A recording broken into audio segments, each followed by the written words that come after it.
Hey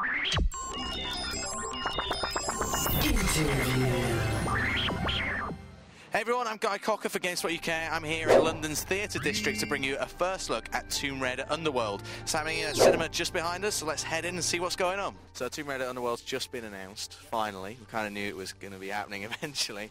Tell us a little bit about the game and kind of how it fits into the series. So we've got a next-gen engine we built from the ground up, and that just allows us to do so much more with the size of the world, the visual fidelity of the world, how Lara looks, how she moves, and just expanding the gameplay in ways that they're true to what you would expect from a Tomb Raider game, but they're also giving you new ways to explore the environment and deal with the challenges.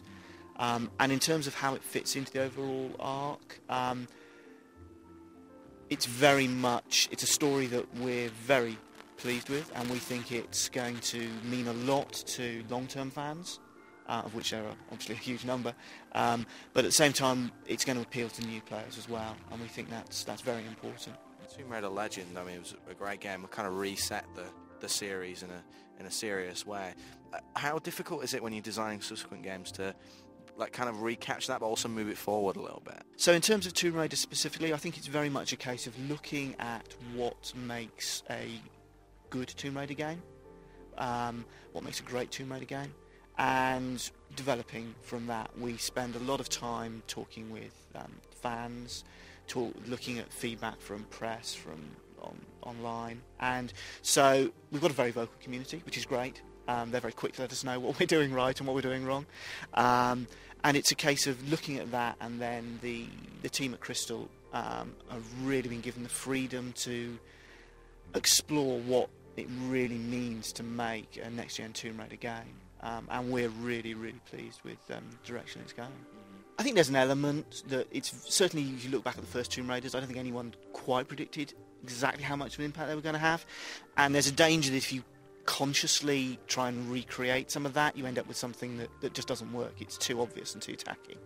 So I think the best examples of that, they come from a mix of really careful planning and thought and an understanding of what Tomb Raider is, and there's an element of luck, of synchronicity. Game design and game development is a very organic process.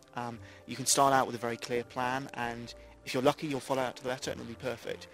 To be honest though, a lot of stuff comes out as you're developing, you're experimenting, you're trying out new things, and it's then that you suddenly go, this is working. We've got those moments. We do a lot of focus testing. We're constantly evaluating what it is we're doing, and we're trying to make sure that, yeah, we've got those moments that you go, that's a classic Tomb Raider moment. It's a little bit of luck, it's a lot of hard work. So what we've done with Underworld is we've looked at what people liked about Legend, we've looked at what people liked about Anniversary, and yeah, that sense of you being alone, exploring these places by yourself, being the first person in centuries, if not longer in some cases, to see these places. I think that's a key part of Tomb Raider. We are bringing back some of the characters from Legend in their support function, but it's certainly scaled down from what you saw in previous games. We listen to what people say, and we're constantly trying to make sure that we can offer people what each individual thinks of as their Tomb Raider experience. So for some people, yeah, they want that sense of loneliness and isolation and hardcore puzzle solving. Other people, to be honest, they haven't got the time, or that's not what they're looking for from games. And I think at times that's a mistake that it's very easy to fall into. You make a game for only a few people, and they may love it because you make a great game, but to be honest, we need to make games that can reach out and appeal to everyone. Toby Gard, the guy that came up with the original Tomb Raider, is now over at Crystal Dynamics in the US. It's the US, isn't it? How involved is he these days with kind of development of the series itself? Is he quite hands-on, or is he quite happy to leave other people to do it? Toby's an integral part of the team. He's heading up their cinematics division, so he's making sure that the storytelling, which is a particular interest of Toby's, he's making sure that storytelling is as powerful as it can be. So he was involved in very heavily in the initial stages of the story development, and he's seeing it on a daily basis. It's what he's working on. I had lunch with him earlier this week. Actually, I was out at Crystal, and yeah, he's very much involved. We saw a demo of it today. One level, you're still being quite, hush-hush about what you can and can't talk about. When's the game coming out, and when will we be seeing more on it? We feel it's very important that we make the best Tomb Raider game that we can make, and that takes time. We don't want to rush something out that isn't going to deliver.